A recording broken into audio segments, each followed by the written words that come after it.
Next हम लिख रहे हैं हाइपर कॉन्जुगेशन। पहला इफेक्ट मैंने आपको इंडक्टिव इफेक्ट सिखाया था जिसमें shifting of sigma electron density थी। अभी नेक्स्ट इफेक्ट जो हम लोग फॉलो कर रहे हैं this is called hyperconjugation. Hyperconjugation के बारे में आपको स्टार्टिंग में बताया था कि delocalization of sigma electron density. Delocalization का मतलब क्लियर है, शिफ्टिंग में इलेक्ट्रॉन अपने ऑर्बिटल में ही आगे पीछे मूव कर सकता है, डीलोकलाइजेशन में वो ऑर्बिटल मूव करके दूसरे ऑर्बिटल में जाएगा। This was the basic difference. तो अभी यहाँ पे क्या हो रहा है, डीलोकलाइजेशन हो रहा है। सो मैंने लिखा है delocalization of sigma electron density, यानी कि सिग्मा इलेक्ट्रॉन डेंसिटी का इफेक्ट है।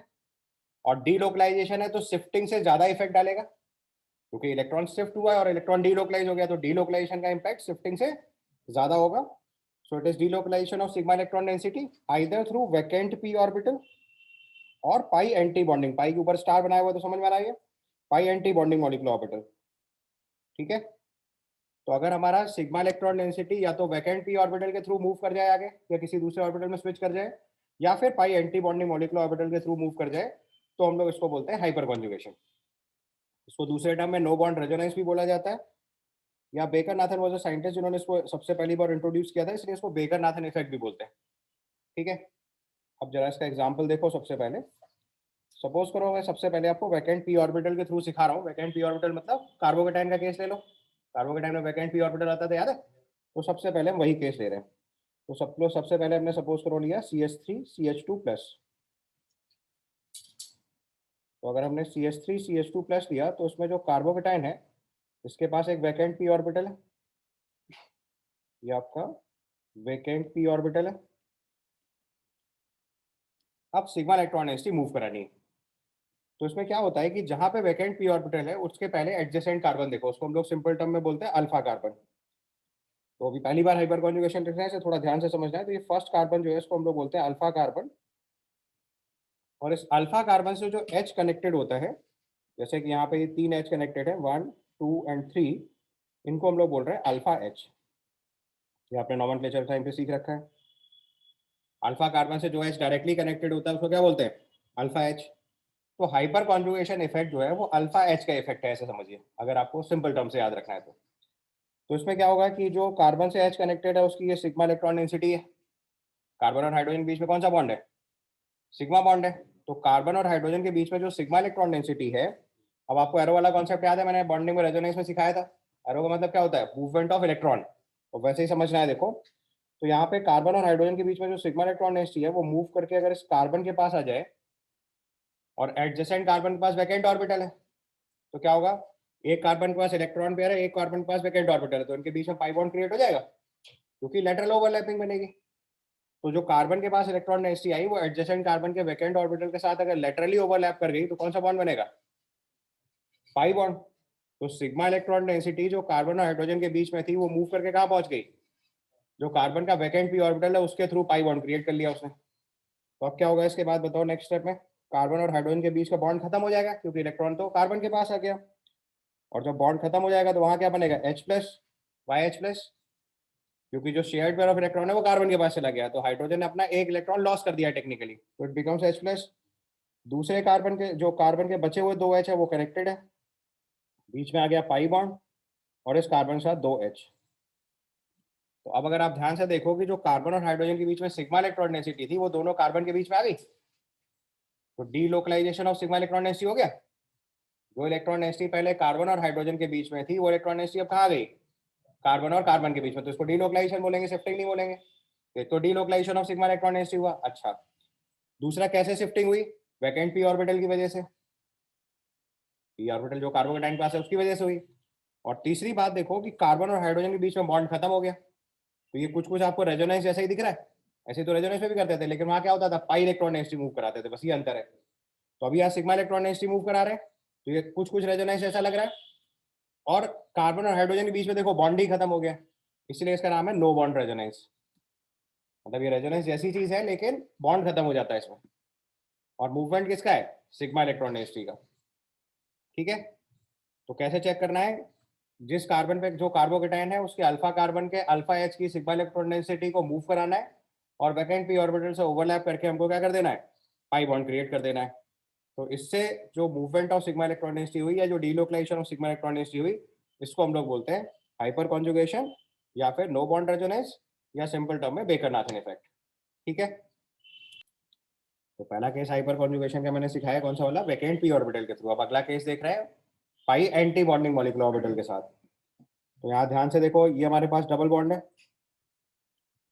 तो कार्बन डबल बॉन्ड कार्बन से जो कनेक्टेड फर्स्ट कार्बन होता है उसको अल्फा कार्बन बोलते हैं। यहाँ पे अल्फा कार्बन कौन सा वाला होगा, ये वाला, इसको बोलेंगे अल्फा कार्बन। और अगर ये अल्फा कार्बन होगा तो इसके एडजेसेंट में जो 3 H कनेक्टेड है वो हमारे लिए अल्फा H हुए, 1 2 3, दीज आर अल्फा H। बोलो समझ में आया। तो जो अल्फा H की सिग्मा इलेक्ट्रॉन डेंसिटी है वो मूव करके कार्बन के पास आएगी। पहले अल्फा H का जानना समझ में आ रहा है सबको नहीं? कार्बन डबल बॉन्ड कार्बन को पहले मार्क करो, उससे कनेक्टेड जो डायरेक्ट कार्बन है वो अल्फा कार्बन हुआ, और उस अल्फा कार्बन से कनेक्टेड जो हाइड्रोजन है वो अल्फा H हुआ। हम्म?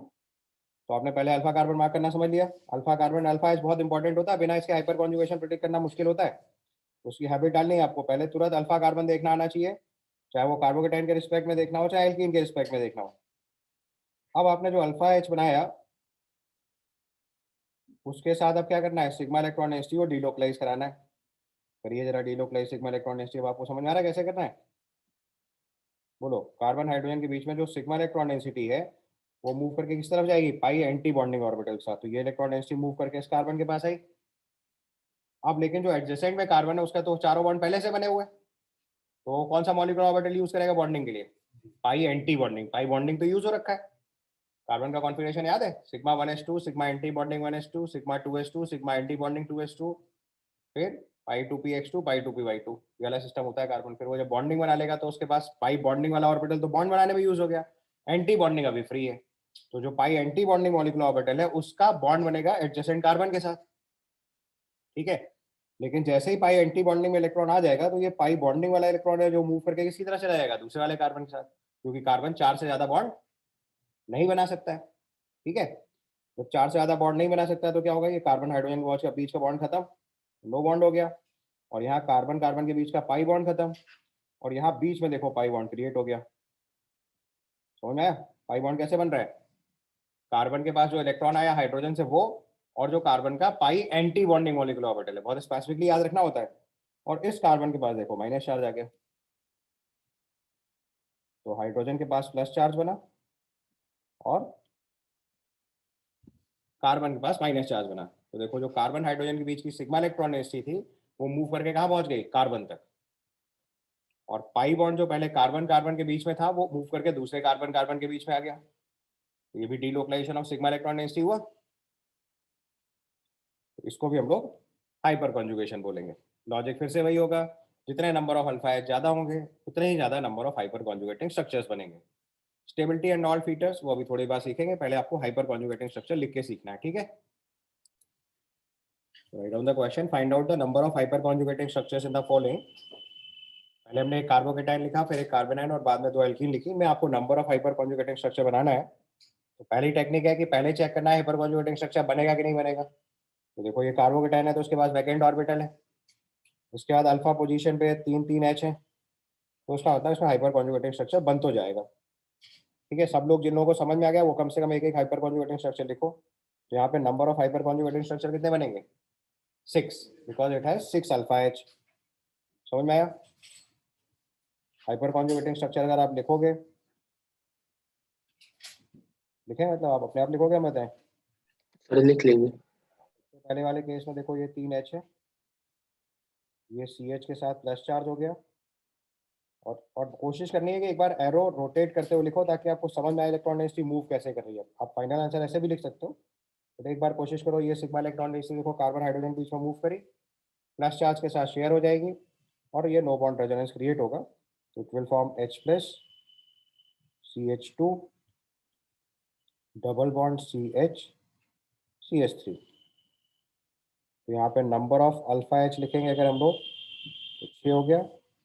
तो इसका मतलब सीधे सीधे number of hyper conjugating structures कितने हो गए, 6। समझ आया? So number of hyper conjugating structures will be 6। Clear? अच्छा, इसका अगला वाला केस देखोगे तो उसमें कार्बेनाइन है। कार्बेनाइन के पास ना तो वैकेंट ऑर्बिटल है ना पाई इलेक्ट्रॉन डेंसिटी है, तो उसमें हाइपर कॉन्जुगेशन होगा ही नहीं। ये बात समझ में आ रही? डायरेक्ट सीधे अल्फा एच गिनना शुरू नहीं कर देना होता है, पहले देखना होता है कि हाइपर कॉन्जुगेटिंग स्ट्रक्चर बनेगा भी या नहीं बनेगा। तो इसका अगला केस अगर हम लिखेंगे तो ये आएगा CH3 CH2 CH2 और इसके पास देखो लोन पेयर होता है, याद है कार्बेनाइन sp3 हाइब्रिडाइज बताया था, पिरामिडल शेप लोन पेयर होता है। एडजेसेंट में कहीं भी वैकेंट ऑर्बिटल नहीं है और कहीं पाई इलेक्ट्रॉन डेंसिटी नहीं है, तो उसका मतलब इसमें हाइपर कॉन्जुगेशन पॉसिबल नहीं है। तो उसका आंसर लिखेंगे no hyper conjugation.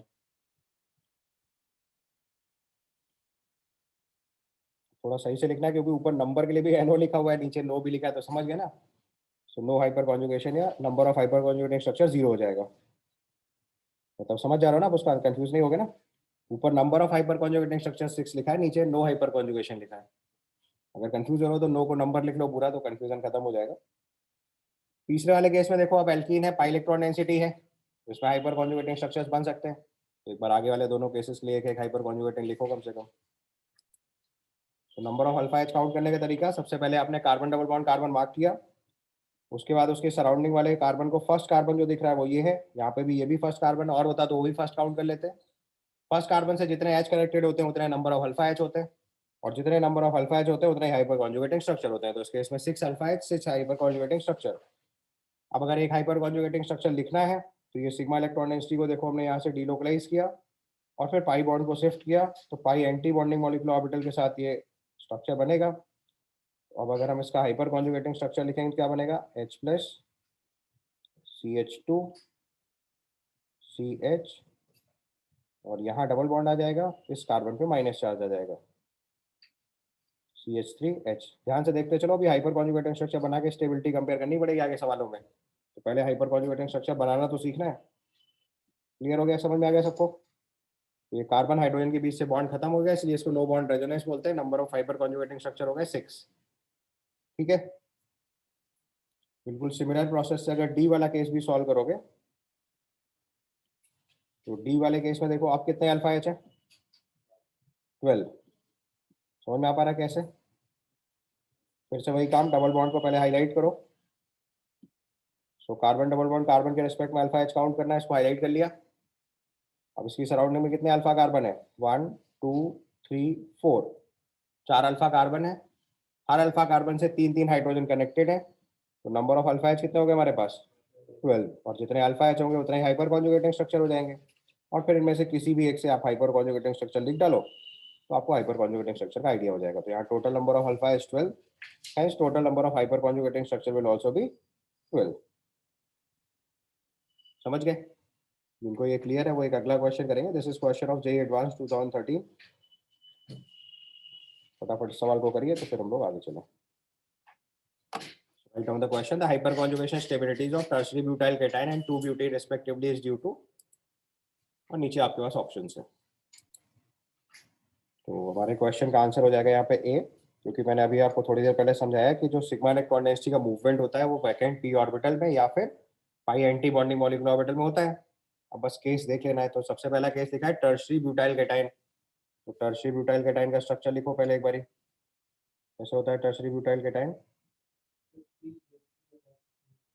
Very good. So एक कार्बोकेटाइन के साथ 3 CH3 कनेक्ट कर देना है, तो ये C प्लस है, इसके साथ 3 CH3 कनेक्टेड है, तो यहाँ कार्बोकेटाइन के पास वैकेंट P है, तो उसके पास 9 अल्फा H हो गए हमारे हिसाब से। तो इसका हाइपर कॉन्जुगेशन कैसे होगा, सिग्मा इलेक्ट्रॉन डेंसिटी जो है वो P वैकेंट के साथ हाइपर कॉन्जुगेशन बनाएगा। और दूसरा केस दे रखा है 2 ब्यूटीन।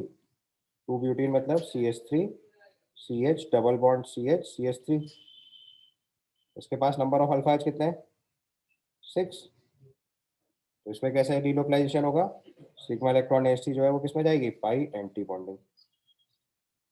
ठीक, तो उसका आंसर हम लोग ए मार्क कर देंगे। क्लियर? चलो इसके बाद नेक्स्ट टर्म लिखेंगे हम लोग अब एप्लीकेशन ऑफ हाइपर कॉन्जुगेशन। तो हमने टर्म लिखा है सबसे पहला एप्लीकेशन स्टेबिलिटी ऑफ कार्बोकेटाइन। उसमें पहले ही रूल में लिख लो, more the number of hyperconjugating structure, more number of hyperconjugating structure, more is the stability.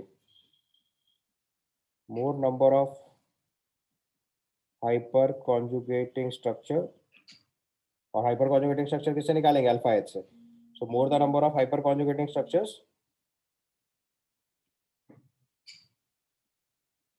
more is the stability. जितने ज्यादा हाइपर कॉन्जुगेटिंग स्ट्रक्चर्स आएंगे उतनी ज्यादा स्टेबिलिटी आ जाएगी। स्टेबिलिटी क्यों आएगी? क्योंकि कार्बन का जो प्लस चार्ज है वो हाइड्रोजन शेयर कर रहा है।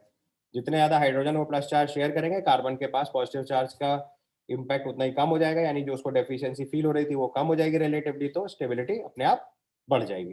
ठीक है, तो अगर क्वेश्चन के टर्म में लिखना है तो सीधे लिखो compare stability of following carbocations.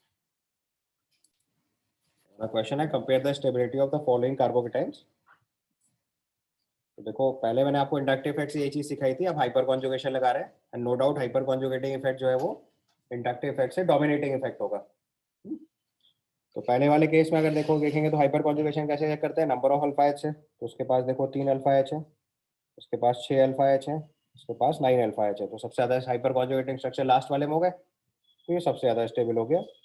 ये स्टेबिलिटी ऑर्डर आपका आ गया।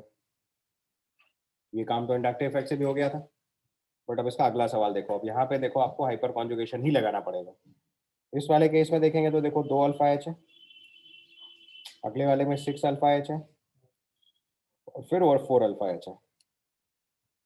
ठीक है, तो अब सबसे ज्यादा स्टेबल कौन सा हो गया? नंबर 1 स्टेबिलिटी इसकी हो गई, नंबर 2 स्टेबिलिटी इसकी हो गई, और नंबर 3 स्टेबिलिटी इसकी हो जाएगी। जबकि अगर आप इंडक्टिव इफेक्ट देखोगे तो आपको थोड़ा कंफ्यूजन आएगा, आपको लगेगा पहले C2H5 का इंडक्टिव इफेक्ट है, बाद में 2 CH3 का इंडक्टिव इफेक्ट है, लास्ट में 2 C2H5 का इंडक्टिव इफेक्ट है। तो इंडक्टिव इफेक्ट से भी उस चीज को एक्सप्लेन कर सकते हैं, बट उससे डोमिनेटिंग इफेक्ट हाइपर कॉन्जुगेशन काम कर रहा है, तो डोमिनेटिंग इफेक्ट को कंसीडर किया जाता है, दैट इज हाइपर कॉन्जुगेशन। तो जहां पे भी हाइपर कॉन्जुगेशन लगने लग जाएगा वहां फिर इंडक्टिव इफेक्ट चेक करने की जरूरत नहीं पड़ेगी, या अगर हाइपर कॉन्जुगेशन में टाई हो जाएगा तो फिर हम इंडक्टिव इफेक्ट को प्रेफरेंस देंगे। ठीक है, समझ में आ गई बात? चलो इसके बाद तीसरा केस मार्क करेंगे, तो इसमें देखो number of alpha H count करेंगे तो इसमें कितने अल्फा एच आ रहे हैं? 4। नेक्स्ट वाले में 3 अल्फा एच, उसके अगले वाले में 7 अल्फा एच, बिल्कुल ठीक। तो जो 7 अल्फा एच वाला है वो सबसे ज्यादा स्टेबल हो गया, नंबर 1। 4 अल्फा एच वाला हो गया नंबर 2, 3 अल्फा एच हो गया नंबर 3। ठीक है, समझ में आया कॉन्सेप्ट? मैंने लिखा hyperconjugation is more dominating than interactive effect, पहला rule. Stability of free radical can also be explained like stability of carbocation, ये लास्ट क्लास में बताया था, क्योंकि रेडिकल भी इलेक्ट्रॉन डेफिशिएंट होता है तो उसी तरीके से स्टेबिलिटी एक्सप्लेन हो जाएगी। कार्बोनाइन स्टेबिलिटी हाइपर कॉन्जुगेशन से एक्सप्लेन नहीं होगी, क्योंकि कार्बोनाइन के पास इलेक्ट्रॉन पेयर होता है, ना तो वैकेंट पी ऑर्बिटल है, ना पाई एंटी बॉन्डिंग मॉलिक्यूलर ऑर्बिटल है। तो हमेशा स्टेबिलिटी ऑफ कार्बोनाइन जो है वो हम लोग हाइपर कॉन्जुगेशन से एक्सप्लेन नहीं करेंगे, कार्बोकेटाइन रेडिकल दोनों एक्सप्लेन करेंगे। और अगर कहीं पे भी कार्बन हाइड्रोजन, कार्बन ड्यूटेरियम या कार्बन ट्राइटियम की हाइपर कॉन्जुगेशन की इम्पैक्ट चेक करना होगा, तो कार्बन हाइड्रोजन का हाइपर कॉन्जुगेशन डोमिनेटिंग काउंट करेंगे, then carbon deuterium and then carbon tritium. समझ में आई बात? तो hyperconjugation carbon hydrogen bond का स्ट्रॉन्गर लगेगा। अभी जैसे अगर क्वेश्चन के टर्म में सॉल्व करना है, तो जैसे सपोज करो हमारे पास ये कार्बोकेटाइन है, यहाँ पे CH3 लिख लो, दूसरे केस में CD3 लिख लो, और तीसरे केस में CT3 लिख लें। तो नो डाउट ट्राइटियम का इंडक्टिव इफेक्ट ज्यादा होता है, बट मैंने बोला डोमिनेटिंग इफेक्ट इसको काउंट करेंगे हाइपर कॉन्जुगेशन को। तो यहाँ पे 3 अल्फा एच होने की वजह से इसका हाइपर कॉन्जुगेटिंग इफेक्ट ज्यादा काउंट करेंगे, तो स्टेबिलिटी ऑफ कार्बोकेटाइन ये हो जाएगा।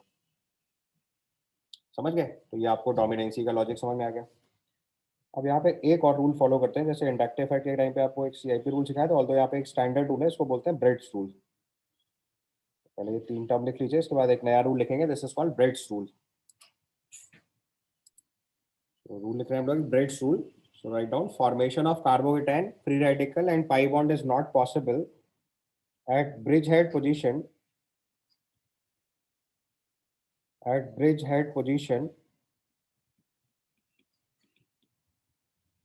due to angle strain.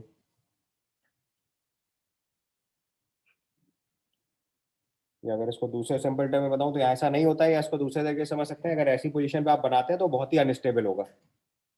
ठीक है, तो हाइपर कॉन्जुगेशन लिखते टाइम नो डाउट हम लोग अल्फा एच काउंट करते हैं, बट ध्यान रखना है कि किसी भी ऐसी जगह पे जहां पे ब्रिज हेड पोजीशन आ जाएगी, वहां पे ये अल्फा एच वाला रूल थोड़ा गड़बड़ करेगा। यानी कि ब्रिज हेड पोजीशन पे कभी भी कार्बोकेटाइन फ्री रेडिकल या पाई बॉन्ड नहीं बनाते हैं, दिस इज नॉट अलाउड। तो ऑटोमेटिकली ऐसी जगहों पे स्टेबिलिटी अलग तरीके से चेक करनी है। तो अगर कहीं पे भी ब्रिज हेड पोजीशन मिलेगा तो वहाँ कार्बोकेटाइन बना है तो समझ लो बहुत अनस्टेबल है, एग्जिस्ट ही नहीं करेगा। तो स्टेबिलिटी चेक करते टाइम ये एक नया रूल लगाना पड़ता है, this is called Bredt's rule. Bredt's rule समझ गया ना? ब्रिज हेड पोजीशन समझते हैं मैंने सारे लोग? ब्रिज हेड मतलब जहाँ पे दो रिंग्स की ज्वाइनिंग होती है, जैसे सपोज करो ये हमारे पास साइक्लोहेक्सेन रिंग है और इस साइक्लोहेक्सेन रिंग पे हमने एक ऐसे कार्बन कनेक्ट किया हुआ है।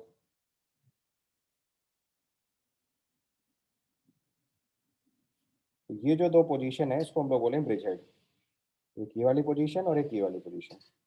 This is referred as bridgehead position. तो यहाँ पे कार्बोकेटाइन नहीं बनाना होता है, ठीक है।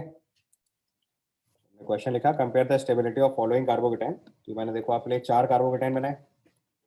तो उसमें देखो सबसे पहला वाला तो आपको डायरेक्ट समझ में आ रहा होगा, ये तो ब्रेड्स रूल की वजह से हाईली अनस्टेबल हो गया, इसको तो चेक ही नहीं करना है, ठीक है। तो ये कार्बोकेटाइन एट ब्रिज हेड हो गया, कार्बोकेटाइन एट ब्रिज हेड, ये तो बेकार हो गया, ठीक है। अच्छा, अब इसका अगला वाला केस चेक करोगे तो अगर हम इसके अल्फा एच काउंट करेंगे तो ये कार्बोकेटाइन है हमारे लिए। तो अगर आप ध्यान से देखोगे तो इसकी एडजेसेंट पोजीशन में 2 अल्फा एच है हमारे पास, एडजेसेंट पोजीशन में 2 अल्फा एच है, ठीक है। अच्छा, ऊपर वाली पोजीशन जो है वहां पे चारों बॉन्ड है तो वहां तो एच है ही नहीं। अच्छा, इसके बगल वाली पोजीशन में चेक करोगे तो यहाँ पे देखो एक अल्फा एच है और एक एच यहाँ पे भी है, बट जो ब्रिज हेड वाला एच है उसका हाइपर कॉन्जुगेशन नहीं लिखेंगे। अब देखो ये अल्फा एच तो है बट इससे हाइपर कॉन्जुगेशन नहीं लिख सकते। क्यों नहीं लिख सकते? क्योंकि अगर मान लो आपने इसका हाइपर कॉन्जुगेशन ट्राई किया सपोज करो, तो अगर आपने इस H प्लस का नो बॉन्ड रेजोनेंस लिखा, यहाँ पे H प्लस बनाया तो यहाँ देखो पाई बॉन्ड आएगा और ब्रिज हेड पे पाई बॉन्ड अनस्टेबल होता हो तो ला ही नहीं सकते। तो इसका मतलब ये ऊपर वाला H जो है वो हाइपर कॉन्जुगेशन पार्टिसिपेट नहीं करेगा। अब ये सब देखो ट्रिकी सवाल हो गए एडवांस लेवल के। अब पिछले वाले केस में तो मैंने सीधे बोला था नंबर ऑफ अल्फा एच गिनो आपका हाइपर कॉन्जुगेशन निकलेगा।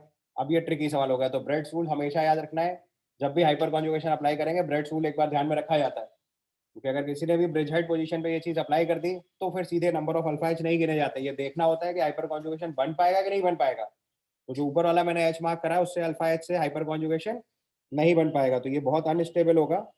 जब ये बहुत अनस्टेबल होगा तो इस अल्फा एच को स्टेबिलिटी में इंक्लूड नहीं करेंगे, वो बेकार की चीज है, वो कंट्रीब्यूशन ही बेकार है हमारे लिए। तो इसके पास अल्फा एच कितने काउंट करेंगे बोलो?